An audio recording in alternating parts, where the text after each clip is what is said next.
October 8, 1943. Jerome, Arkansas.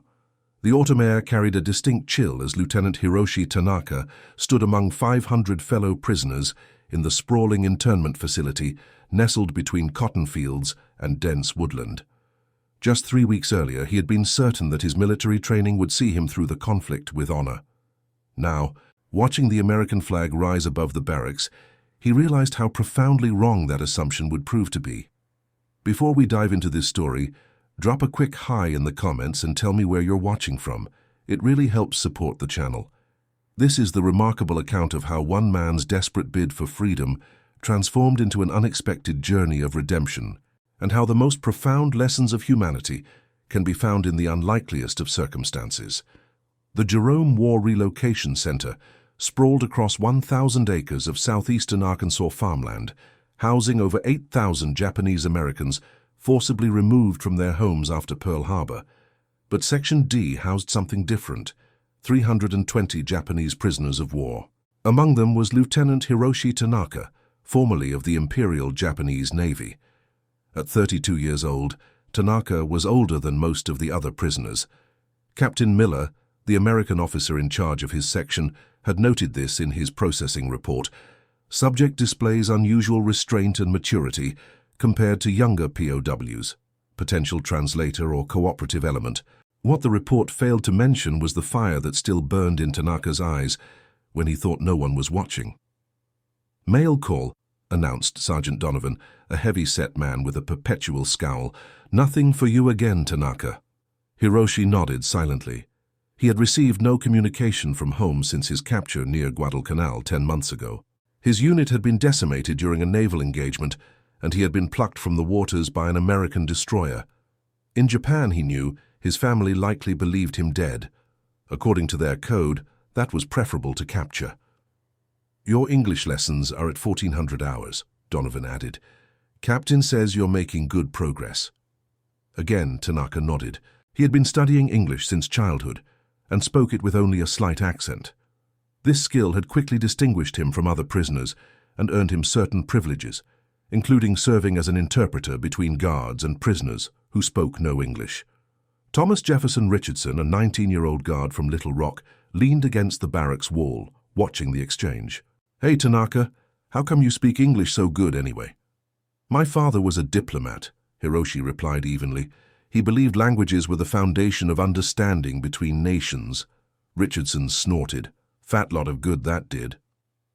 Inside the barracks, Kenji Yamamoto, a young soldier barely 20 years old, whispered in Japanese, "Lieutenant, why do you speak with them so freely? Have you forgotten your duty?" Hiroshi replied in their native tongue, "I have forgotten nothing, but survival requires adaptation." "There are whispers," Kenji continued, "of an opportunity. Some are planning." "Enough," Hiroshi cut him off sharply. "Such talk serves no purpose." That evening, as the prisoners gathered for their meager supper of beans and cornbread, Captain Miller entered the mess hall. The room fell silent. "Gentlemen," he addressed them in English, "I have been authorized to select 10 prisoners for a special agricultural work detail. This is voluntary. Those who participate will work on local farms suffering from labor shortages. You will be under guard, but conditions will be more comfortable than here." A murmur ran through the room. Outside work meant fresh air, different food, and most importantly, fewer guards and fences. "Those interested, speak with Lieutenant Tanaka. He will translate and prepare a list for my review." After Miller left, the barracks buzzed with conversation. Hiroshi found himself at the center of a heated debate. "It is a trap," insisted Corporal Sato. "They will separate us and make us weak." "Or an opportunity," countered Private Matsuda. "We have a duty to attempt escape if possible." Hiroshi listened to both sides, carefully weighing each word. When the arguments had exhausted themselves, he spoke. "I will put forward names for this detail. Those who wish to be considered, come to me individually. Those who do not, I respect your choice." By lights out, 27 men had approached him. Hiroshi selected 9 besides himself, choosing those he believed possessed both the strength for farm labor and the discretion to observe and report back what they saw outside the camp. The next morning, before dawn, The selected 10 were loaded into a covered truck. Captain Miller personally checked their names against his list. "Tanaka," he said when Hiroshi approached the truck, "you understand your responsibilities here. These men are under your supervision. Any trouble reflects on you." "I understand, Captain." "Good. The farm you're heading to belongs to a Mrs. Eliza Whitman. Her husband was lost at Bataan last year. She's struggling to bring in the harvest alone." Hiroshi absorbed this information with a slight stiffening of his posture. The widow of an American soldier, killed by Japanese forces. The irony was not lost on him. The journey took nearly 2 hours, bumping along rural roads until they reached a modest farm set amidst vast cotton fields. The farmhouse needed paint, the barn roof sagged slightly, and the fences showed signs of disrepair.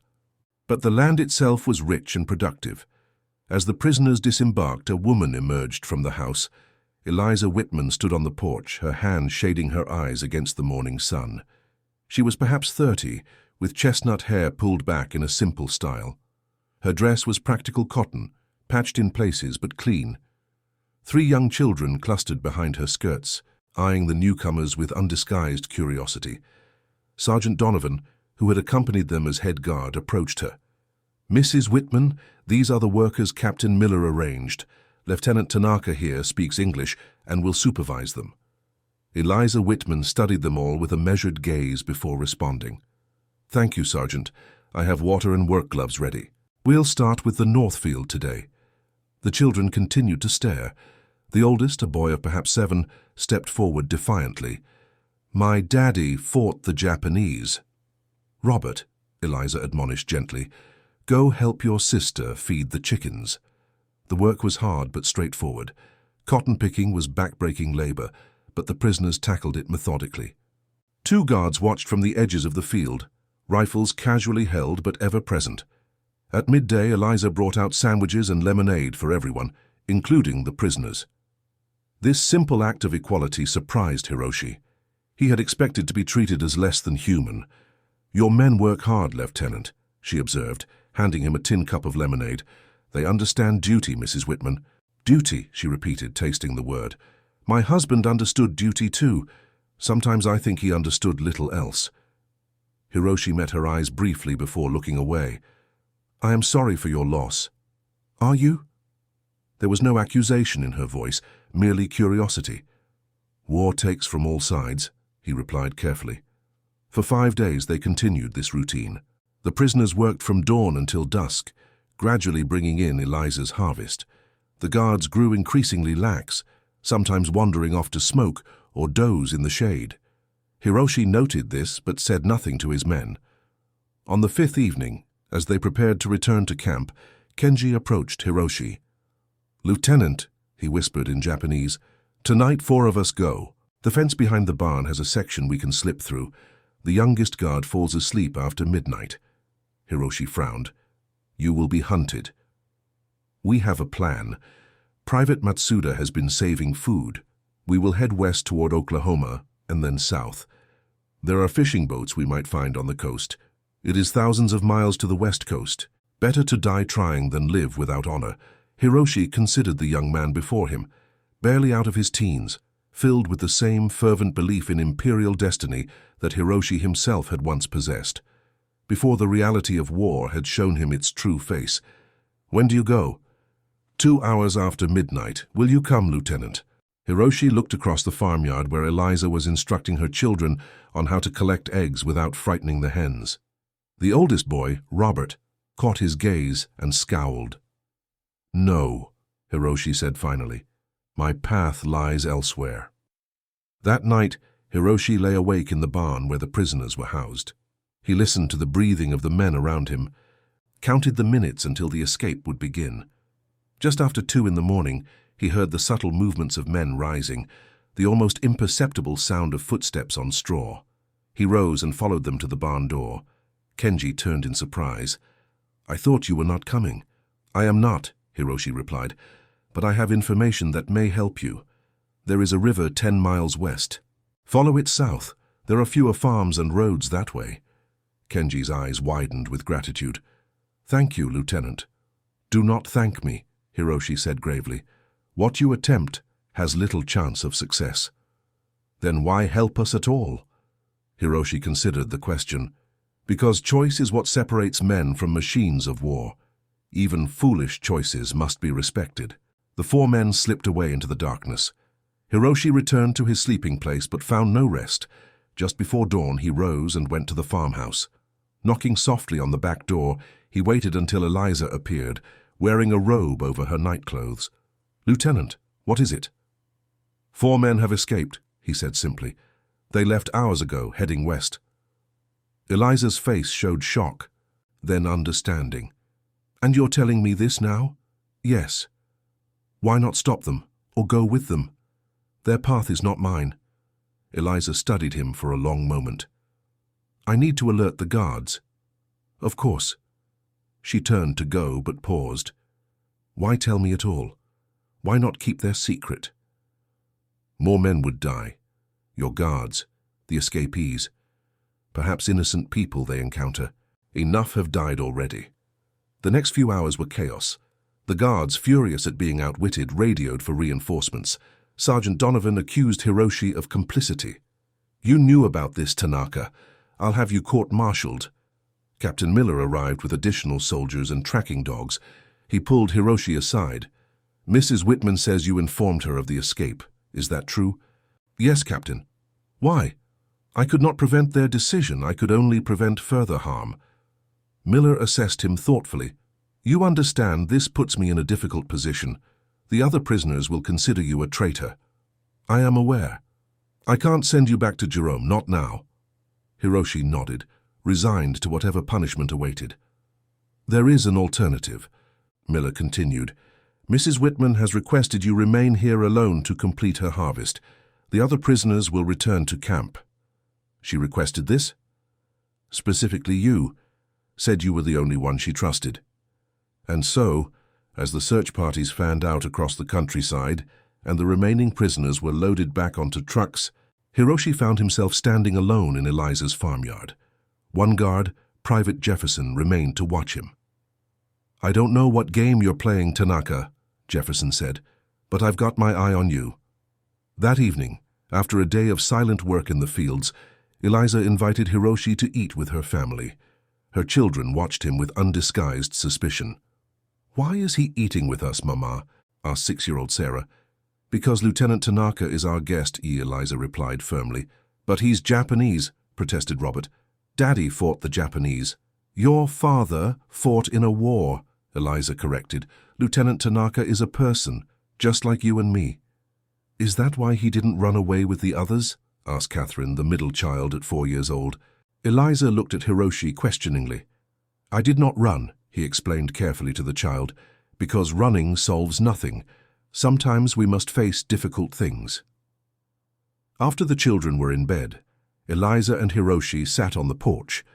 Private Jefferson kept watch from the edge of the property, occasionally visible in the moonlight. "Captain Miller told me what you did could be seen as betrayal by your countrymen," Eliza said. "Yes, yet you did it anyway." Hiroshi looked out over the darkened fields. "In Japan, we have a concept called giri. It means obligation, duty to one's position. Since childhood, I was taught that my highest duty was to my emperor and nation. And now? Now I see that there are higher duties. To humanity, to what is right, regardless of uniforms or flags." Eliza was silent for a long moment. "My husband, Thomas, wrote me letters from the Philippines.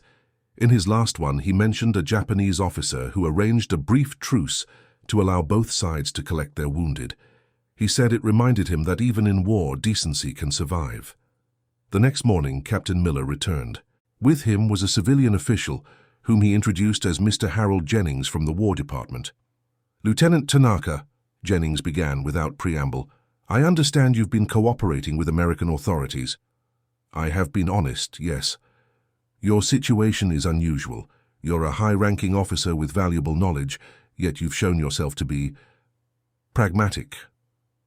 Hiroshi waited, sensing more to come. "We have a proposal for you," Jennings continued. The United States government is willing to offer you protected status in exchange for your assistance with translation work and cultural consultation. What would this entail? You would be removed from prisoner status and placed under civilian oversight. You would assist with translating captured documents, help prepare materials for troops deploying to the Pacific, perhaps eventually help with occupation planning. And after the war? Jennings hesitated. That would depend on your service and the circumstances of peace. But arrangements could potentially be made for residency. Hiroshi absorbed this. May I ask why me? There must be Japanese Americans with language skills. There are. But you have current military knowledge, and you've demonstrated a certain Chan perspective that suggests you could be valuable. Hiroshi looked to Eliza, who had been silent during this exchange. What do you think, Mrs. Whitman? He asked. I think, she said carefully, that bridges between worlds are rare and precious things. After Jennings and Miller departed, promising to return in 3 days for Hiroshi's answer, Eliza made an unexpected proposal of her own. Stay here, she said.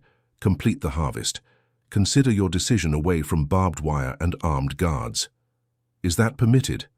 Captain Miller agreed, provided you wear this. She held out a special identification band, and Jefferson will remain as your guard. The next 2 days passed in a strange, suspended reality. Hiroshi worked alongside Eliza in the fields. He fixed the loose boards on her porch. He showed Robert how to mend fishing nets the way he had learned as a boy in his coastal village. Sarah taught him an American clapping game, and he taught her how to fold an origami crane. On the evening before Miller was to return, Eliza sat beside Hiroshi on the porch steps. Have you decided? She asked. I believe so. I will accept their offer. She nodded. I think that's wise. There is a complication, however. Until arrangements are made, I remain technically a prisoner. I would return to Jerome while the paperwork is processed. Eliza was quiet for a moment. Then, there may be another option. What do you mean? During the Civil War, prisoners sometimes secured release by taking an oath of allegiance and having a citizen vouch for them. In some cases, they were paroled into the custody of these citizens. Is such a thing still possible? I've made inquiries, for most prisoners know, but given your cooperation and their interest in you, perhaps. Hiroshi studied her face in the gathering darkness. Why would you do this, Mrs. Whitman? After all that has happened, all that my country has taken from you? Because Thomas believed in a world worth fighting for. Not just fighting against something, but for something. A world where people recognize each other's humanity. She paused. And because my children need to see that the world is more complex than simple divisions of us and them. The following morning, Captain Miller returned with Mr. Jennings and a third man introduced as Judge William Hargrove. Mrs. Whitman has made an unusual request, Miller explained. She's petitioned for Lieutenant Tanaka to be released into her custody while arrangements for his new status are processed. Judge Hargrove, a stern-faced man with silvering hair, addressed Hiroshi directly. This would require you to take an oath renouncing your military allegiance and promising not to take up arms against the United States. Do you understand the gravity of such an action? I do, Your Honor. Furthermore, Mrs. Whitman would become legally responsible for you. Any violation of the terms would reflect upon her. Hiroshi looked at Eliza, who met his gaze steadily. There is one additional complication, Jennings interjected. To satisfy certain legal requirements, the release would need to be to a family member. A heavy silence fell over the room. Which means, Eliza said calmly, that we would need to marry. A marriage of convenience, Judge Hargrove clarified. Purely legal. It could be dissolved after the war. Hiroshi felt as though the floor beneath him had shifted. Mrs. Whitman, I cannot ask this of you. You didn't ask, she replied simply. I offered. And so it was that on October 15, 1943, Lieutenant Hiroshi Tanaka and Eliza Whitman were married in her living room, with Judge Hargrove officiating and Captain Miller and Mr. Jennings as witnesses. The children watched wide-eyed as their mother promised to take responsibility for a man who had, until recently, been classified as an enemy. The ceremony was brief and formal. No rings were exchanged. When it was complete, Judge Hargrove handed Hiroshi a document confirming his conditional release status. Captain Miller removed his identification band and replaced it with a special civilian internee card. "Private Jefferson will remain posted here for the time being," Miller explained. "A precaution, you understand." That night, Hiroshi slept in the small room off the kitchen that had once been a pantry. Eliza had cleared space for a cot and a small chest for his few possessions. As he lay in the darkness, he marveled at the strange turns of fate. 1 year ago, he had commanded a naval vessel with over 100 men. Now he was legally bound to the widow of an American soldier, sleeping under her roof with nothing but uncertainty ahead. The next morning dawned with an awkward new reality. Robert watched Hiroshi suspiciously as he helped prepare breakfast. "Are you my father now?" the boy asked bluntly. "No," Hiroshi answered carefully. "I am a guest in your home, helping your mother with work that needs doing." "But Mama married you. I heard Judge Hargrove say so." "It is a special arrangement, Robert, to help me stay out of the camp." The boy considered this. "If you're not my father, what do I call you?" Hiroshi thought for a moment. "You may call me Hiroshi if your mother permits it." The following days established a routine. Hiroshi rose before dawn to tend to the farm animals and start breakfast. Eliza homeschooled the children in the mornings while Hiroshi worked the fields. In the afternoons, they all worked together on various farm tasks. Private Jefferson maintained his watch, though he gradually relaxed enough to occasionally help with heavier work. On the 7th day after the wedding, a telegram arrived for Hiroshi. It was from Mr. Jennings, requesting his presence at a nearby military installation to begin translation work 3 days per week. "This is good news," Eliza said as they sat on the porch that evening.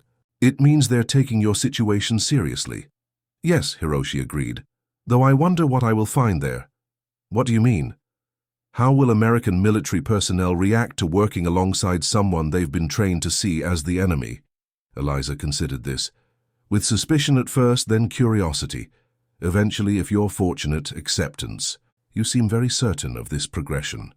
"Because I've witnessed it in my own heart," she replied simply. The next morning, Hiroshi rose even earlier than usual. He wanted to repair a section of fence before beginning his other chores. As he worked, he became aware of a presence behind him. Turning, he found Robert watching him intently. "May I help?" the boy asked. Surprised, Hiroshi nodded. "Hold this post straight while I secure it." They worked in silence for several minutes. "My daddy taught me about fence posts," Robert said suddenly, before he left. "He taught you well," Hiroshi replied. "You have steady hands." "Did you fight in airplanes like my daddy?" "No, I was on a ship, a destroyer." "Did you try to hurt people like my daddy?" Hiroshi set down his hammer. He looked directly at the boy, recognizing the importance of this moment. "I was a soldier following orders, Robert, just as your father was. We were both caught in something much bigger than ourselves." "Mama says Daddy died a hero. I believe that is true. A man who fights for what he believes is right, who protects those he loves. That is the definition of a hero." Robert digested this. "I still miss him. You always will. And that is as it should be." When they returned to the house, Eliza was standing on the porch, watching them. Something in her expression had changed, though Hiroshi couldn't quite identify what. After breakfast, she asked Hiroshi to accompany her to the storage barn behind the main one. Inside were crates and trunks coated with dust. "These were Thomas's things," she explained. "I couldn't bear to go through them after the telegram came." Hiroshi stood awkwardly, uncertain why she was showing him this. "I'd like your help," she continued. "The children should have their father's mementos, but I need someone with me when I open these." Understanding dawned. This was an act of profound trust. Of course. Together they opened the first trunk. Inside were military uniforms, photographs, letters. Eliza held up a silver cigarette case with the Air Corps insignia. "He didn't smoke," she said with a sad smile. "He carried this because he thought it made him look sophisticated." As they worked through the items, Eliza shared stories of Thomas, how they had met at a county fair when she was 17, his dream of becoming a pilot since boyhood, his gentle way with animals but impatience with machinery. In the bottom of the second trunk, wrapped in oilcloth, they found something unexpected, A Japanese officer's sword, its scabbard ornately decorated. "I never knew he had this," Eliza whispered. Hiroshi carefully unwrapped it. "This is a shingunto, an officer's blade." He examined the fittings. Very fine workmanship. "There must be a letter about it," Eliza said, searching through a bundle of correspondence. "Here." She unfolded a page covered in Thomas's handwriting. "My dearest Eliza," she read aloud, "today I was given a remarkable gift. You remember I wrote about the Japanese officer who arranged the truce for collecting wounded. After our forces took the peninsula, he was among those captured. Before being transported, he asked to speak with me. Through an interpreter, he explained that he had recognized my insignia during the truce and knew I was the commanding officer. He wished to present his sword to me, not as a surrender, but as what he called a bridge between warriors. He said that one day the war would end, and men who had fought honorably might find ways to rebuild what others had destroyed. I accepted his gift in the spirit it was offered. Perhaps someday I will be able to explain to our children that even in darkness light can be found in unexpected places." Eliza's voice faltered as she finished reading. She looked up at Hiroshi, tears glistening in her eyes. "He never told me this story. Perhaps he was waiting for the right moment," Hiroshi suggested quietly, "when the children were old enough to understand. Or perhaps he knew that some lessons can only be learned through experience." Eliza carefully rewrapped the sword. "I think Robert should have this someday, when he's ready to understand what it truly represents." That evening, after the children were asleep, Eliza asked Hiroshi to join her on the porch. The night was clear, stars scattered across the vast Arkansas sky like diamonds on black velvet. Private Jefferson had taken to sleeping in the barn, giving them the semblance of privacy. "I've been thinking about Thomas's letter," Eliza said softly, "about bridges between worlds. It is a powerful metaphor." "Is it only a metaphor?" Hiroshi turned to look at her. In the moonlight, her profile was etched in silver and shadow. "What are you asking, Eliza?" She met his gaze steadily. "This arrangement between us, is it only papers and legal status to you?" The question hung in the air between them, weighted with possibilities neither had dared acknowledge. "When I came here," Hiroshi began carefully, "I had lost everything, my command, my country, my sense of purpose. I expected to live out the war behind barbed wire, and if I survived, to return to a Japan that might no longer exist as I knew it. And now I find myself thinking of tomorrow, and the day after, of fences that need mending, and fields waiting for spring planting, of Robert learning to fish and Sarah mastering her multiplication tables. And of me." Eliza's voice was barely above a whisper. Hiroshi reached across the space between them, his hand finding hers. "I think of how the light catches in your hair when you work in the garden, how your hands are strong and gentle at once, how you have created a home that feels like shelter in more ways than four walls ever could." Eliza's fingers interlaced with his. "People will talk, they already do. Let them. We have survived worse than whispers. The children need stability and care, which we can provide together if you wish it." Eliza looked out over her farm, this land that had been in her family for generations. "When Thomas left, I thought my life was on hold until he returned. Then when the telegram came, I thought perhaps my life was over, at least the parts that mattered. I never imagined that life would find a new path, that I would find hope again, in the most unlikely place imaginable." 7 days after their marriage of convenience, Hiroshi Tanaka and Eliza Whitman sat on a porch in rural Arkansas, holding hands and speaking of tomorrow. The war raged on in distant lands. The world remained divided by borders and ideologies, but in this small corner of it, something extraordinary had taken root. The following morning, Hiroshi rose to find Eliza already in the kitchen, brewing coffee. She handed him a cup, and then, unexpectedly, a small package wrapped in brown paper. "What is this?" "Open it," she urged. Inside was a silver ring, simple but elegant. "It was my grandfather's," she explained. "I thought, if we're to make this real, you should have it." Hiroshi slipped the ring onto his finger, a perfect fit as though it had been waiting for him all along. Later that day, Mr. Jennings arrived with paperwork regarding Hiroshi's translation duties. As he was leaving, he paused to observe Hiroshi helping Robert construct a kite based on a design from his childhood. "You know," Jennings remarked to Eliza, "when we arranged this situation, I never expected that it might become genuine," Eliza supplied. "Precisely. It's rather remarkable." "Perhaps," Eliza replied, watching as her son laughed at something Hiroshi said, "or perhaps it's simply what happens when we allow ourselves to see beyond uniforms and flags to the humanity underneath." The war would continue for nearly 2 more years. Hiroshi's translation work proved valuable to the American military effort, eventually earning him citizenship after the conflict ended.